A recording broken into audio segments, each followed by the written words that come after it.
You know, it was a perfect spring morning. It was beautiful. It was just like it is out there today. You know, red buds in bloom, everything beautiful. It's destruction at its worst. There's so much chaos up there. Anything and everything that you can... And I just felt and heard this incredible roaring in my head and felt this powerful rushing sensation, like I was falling. And I was falling. I was falling 3 floors. And I couldn't see anything. I couldn't move. It was hot and dark. I thought my life was over. In fact, the first few seconds, I couldn't figure out if I was dead or alive. I didn't know, what had happened.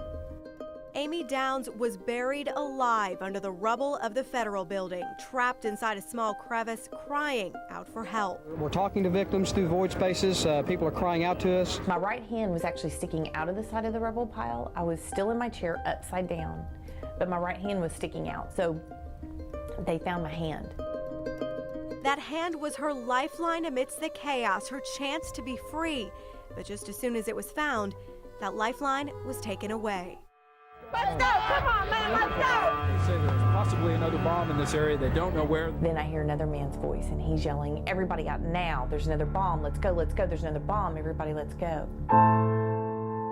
Suddenly, she was alone in darkness, confused, losing hope. Here it is. I'm 28 years old. Life is over.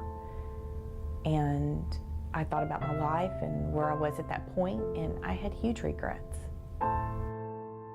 Amy was 355 pounds, felt like she'd done nothing with her life, and now she wanted a do-over. She pleaded with God for another chance, but believed a second bomb would likely take that away.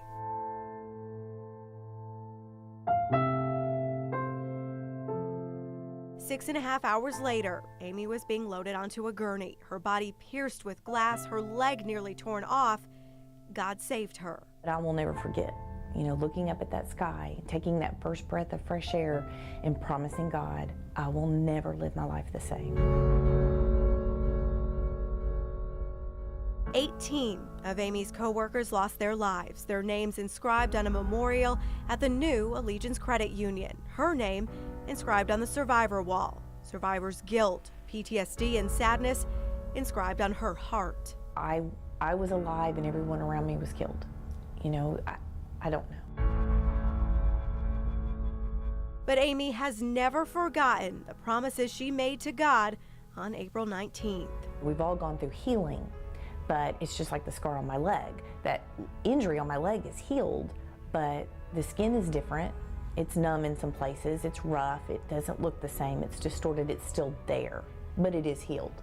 And that's kind of how I feel like I am. Since the bombing, Amy had a son, lost the weight, became active, renewed her faith, but stayed with the credit union. I think that, yes, it was dark, and yes, there was grief and a lot of tragedy and a lot lost, but there are also some amazing stories of hope and perseverance and resilience, and those are the stories that need to be told. It's her story and the stories of hundreds of others we will never forget, and we are all forever changed. But I knew God was with me, and I knew I was going to be okay.